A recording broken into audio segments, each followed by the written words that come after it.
Alhamra hall Lahore میں فیض میلے کا انعقاد کیا گیا، جس میں ادب سے تعلق رکھنے والے افراد کی بڑی تعداد نے شرکت کی۔ بھارتی فلموں کے معروف رائٹر جاوید اختر کی بھی خصوصی شرکت۔ جاوید اختر نے تقریب سے خطاب کرتے ہوئے کہا کہ لیکن جو کتاب ہے وہ ایک الگ چیز ہے، وہ جب آپ دیکھ رہے ہیں تو گزر رہی ہے آپ کے سامنے سے چیز، آپ اسے ٹھہرا نہیں سکتے، فریز کر لیں، کتنی بار فریز کریں گے فریم کو آپ، وہ مزاج نہیں ہے اس چیز کا، وہ سامنے سے گزرتی۔ یہ کتاب جو ہے وہ آپ کا ایک بڑا قریب کا دوست ہے، جس کے ساتھ آپ بیٹھ کے رک سکتے ہیں، دوبارہ اچھا بتاؤ، دوبارہ بتاؤ، آپ اس پیراگراف کو دوبارہ پڑھیں گے، جو بھی رکھ دیں گے، سوچیں گے، پھر پڑھیں گے آگے۔ یہ چیز آگے جو رہے گی، یہاں تو اتنا ایک بھرمار ہے، آ رہے ہیں ویڈیوز، آتے ہی چلے جائیں، ایک ایک دن میں میرے خیال سے دنیا میں بلین سے اوپر ویڈیو وہ کیے جاتے ہیں اپلوڈ، اس میں کچھ دنوں رہے گا، بات ہوگی، کھو جائے گا۔ کتاب ایک ایسی چیز ہے جو رہے گی، اور جو لوگ واقعی کچھ جاننا چاہتے ہیں، سمجھنا چاہتے ہیں، علم سے رشتہ رکھنا چاہتے ہیں، وہ تو گھوم پھر کے کتاب تک آئیں گے۔ کتاب آپ کو نہ صرف جاننے کا، پڑھنے کا، بلکہ سوچنے کا موقع دیتی ہے۔ وہ کتاب آپ کے ہاتھ میں، آپ رک جائیے، آپ 10 منٹ سوچیے اس بات، پھر آگے چلیے۔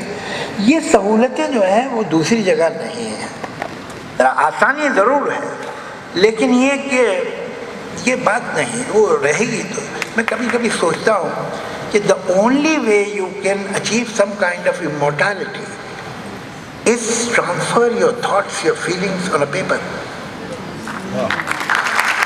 باقی تو آدمی آیا ہے چلا جائے گا، لیکن وہ آدمی جس نے اپنی سوچ، اپنی فکر، اپنی جمالیات کاغذ پہ رکھ دی ہے، وہ کہاں جائے گا؟ وہ تو ہے ہمارے پاس۔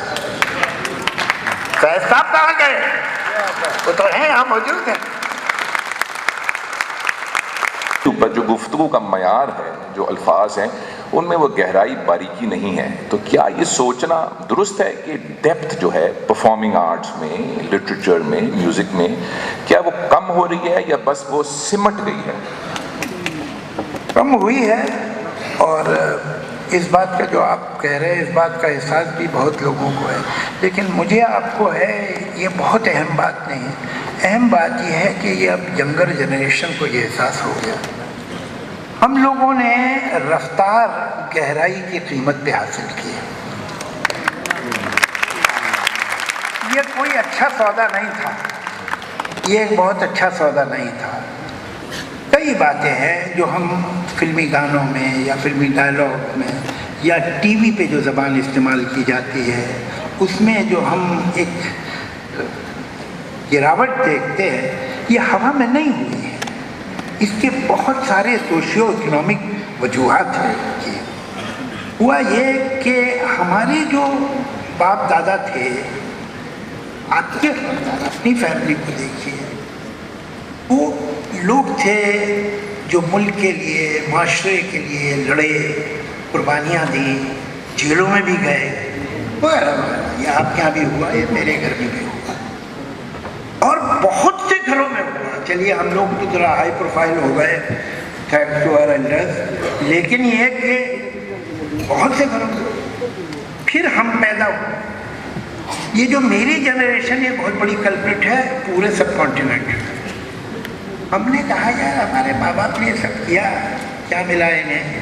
یہ آئیڈیلسٹ لوگ تھے، دنیا ہی کو نہیں سمجھے۔ یہاں الگ چیز ہے، وہ ہم جانتے ہیں کیا ہے۔ اور ایک رویہ ڈیولپ ہوا کہ ہر وہ چیز جو بینک میں رکھی نہیں جا سکتی، وہ کسی قیمت کی نہیں۔ اور ہم نے، جیسے ہمارے ماں باپ کے پاس پیسہ ویسا تو ہوتا نہیں تھا دادا، تو جو چیز آپ کے پاس نہیں ہو، آپ کہتے ہیں اس کی کوئی اہمیت نہیں ہے، ورنہ جئیں گے کیسے آپ؟ تو انہوں نے ہمیں بچپن میں یہ بتایا تھا، کم سے کم مجھے تو بچپن میں بتایا، پیسہ کچھ اتنی بڑی چیز نہیں ہے۔ بعد میں مجھے معلوم ہے بات ٹھیک نہیں ہے، کافی بڑی چیز ہے، لیکن صرف وہی نہیں، اور بھی بڑی باتیں ہیں نا زندگی میں۔ تو ہماری جنریشن نے मटीरियल गेन के लिए जो ट्रेन थी, जिसे अंग्रेजी में ग्रेवी ट्रेन कहते हैं, जो जा रही थी खुशहाली की तरफ, भाग के पकड़ी, लटक गए उस ट्रेन से, और इस चक्कर में हमारा आधा सामान प्लेटफॉर्म पे रह गया। ये सामान था अदब, ये सामान था ज़बान, ये ज़बान था हमारा फोक आर्ट, फोक लिटरेचर, ये ज़बान था हमारी सच्ची तारीख। ये सब हम पीछे छोड़ दें। और आज जो यंगर जनरेशन है, अब उसको इस नुकसान का एहसास खुद हो रहा है। नो थैंक्स टू अस, वो खुद ही तलाश कर।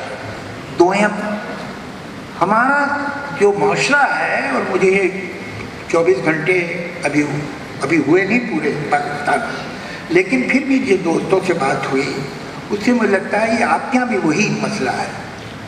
ये मुल्क जो है और जो समाज है, वो ज़बान में भी स्प्लिट हो रहा है, पोलराइजेशन।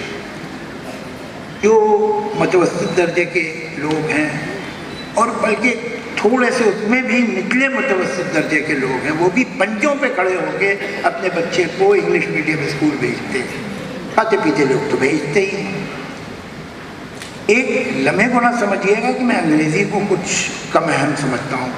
आप अपने बच्चे को अंग्रेज़ी न सिखाएं तो इससे बड़ा सितम, इससे बड़ा जुल्म आप उस पर कर नहीं सकते। लेकिन वो at the cost of your mother tongue नहीं होना चाहिए, जैसे मैं आज। तो अब ये जो मदर टंग है, या जो हमारी कॉमन लैंग्वेज है, हिंदुस्तानी था वो खो ही गया, वो उन्हें कौन पढ़ता है? वो पुअरेस्ट ऑफ पुअर जो है, जो अपने बच्चे को किसी इस तरह के स्कूल में भेज ही नहीं सकता, वो वर्नाकुलर स्कूल में भेजता। वो बच्चा जो स्लम में रहता है, वो बच्चा जो तंग तीरा और तारी गलियों में जिसका घर है, ज़बान पानी की तरह होती है, जिस बर्तन में डालेंगे आप, पानी का वो शेप हो जाता है। तो जैसे हालात होते हैं इक़्तिसादी, उसी तरह और समाजी माशी, उसी में ज़बान ढलती है। अब वहाँ जो कड़वाहटें, जो महरूमियाँ हैं, वो ज़बान में आती हैं। तो बदसूरती है ज़िंदगी की, तो इंसान की नहीं, उसके ऊपर लादी गई है बदसूरती, वो उसके ज़बान में, उसके अल्फाज में आती है। ये बड़े अंग्रेज़ी पढ़ रहे हैं, अब ये बड़े हुए, कभी इन्हें ज़रूरत ही नहीं पड़ी कॉर्पोरेट वर्ल्ड में, तो इन्होंने पूछा ही नहीं। लेकिन अगर ये पब्लिक कम्युनिकेशन में आए, टीवी पे आए, सिनेमा में आए, ये पॉलिटिक्स में आए, जहाँ आम आदमी की ज़बान चाहिए, अब यहाँ तो ज़रूरत पड़ गई, तो कहा भाई वो हमारी एक मादरी ज़बान हुआ करती थी, वो कहाँ आजकल? तो हुजूर वो इस्लाम में है, पहले लेके आओ उसे। तो अब वो ज़बान वहाँ से आती है, और इन जाहिलों को ये भी नहीं मालूम कि असल ज़बान ये नहीं थी, ये तुमने करवा दी है। इस ज़बान को इज्जत दी जाती है टीवी पे, इस ज़बान को इज्जत दी जाती है फिल्म में, इस ज़बान को पब्लिक कम्युनिकेशन में। लिहाजा आप तकरीरें सुन लें, आप टीवी सुन लें, आप फिल्म देख लें, ज़बान घटिया होती चली जा रही है, इसलिए कि आपने उसे ऐसी जगह डाल दिया जहाँ वो सोफिस्टिकेट, उसमें नफासत आई नहीं करती। एक नज़्म है, ये खेल क्या है?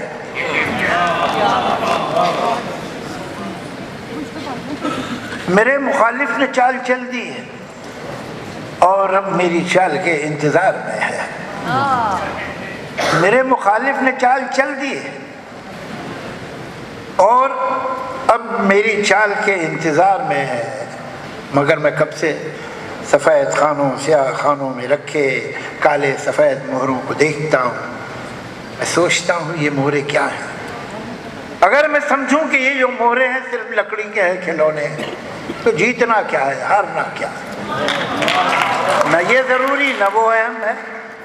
अगर खुशी है न जीतने की, न हारने का ही कोई गम है, तो खेल क्या है? मैं सोचता हूँ जो खेलना है तो अपने दिल में यकीन कर लो, ये मोहरे सचमुच के बादशाह हो वजीर, सचमुच के हैं प्यादे, और इनके आगे है दुश्मनों की फौज। रखती है, मुझको तबाह करने के सारे मंसूबे सबेरा देती है। मगर मैं ऐसा जो मान भी लूं तो सोचता हूं ये खेल कब है? ये जंग है जिसको जीतना है, ये जंग है जिसमें सब है जाए। कोई ये कहता है जैसे मुझसे, ये जंग भी है ये खेल भी है। ये जंग है पर खिलाड़ियों की, ये खेल है जंग की तरह का। मैं सोचता हूँ जो खेल है इसमें इस तरह का उसूल क्यों है कि कोई मोहरा रहे कि जाए, मगर जो है बादशाह उस पर कभी कोई आँच भी ना है। मैं सोचता हूँ जो खेल है इसमें इस तरह का उसूल क्यों है कि कोई मोहरा रहे कि जाए, मगर जो है बादशाह उस पर कभी कोई आँच भी ना आए। वजीर ही को है बस इजाजत कि जिस तरफ भी वो चाहे जाए। मैं सोचता हूँ जो खेल है इसमें इस तरह का उसूल क्यों है, लिहाजा जो अपने घर से निकले पलट के वापस ना जाने पाए। मैं सोचता हूँ अगर यही है उसूल तो फिर उसूल क्या है? अगर यही है ये खेल तो फिर ये खेल क्या है? मैं इन सवालों से जाने कब से उलझ रहा हूँ। मेरे मुखालिफ ने चाल चल दी है और अब मेरी चाल के इंतजार में है। कैमरामैन फरहान शेख के साथ Arshad Ali, city one news, Lahore.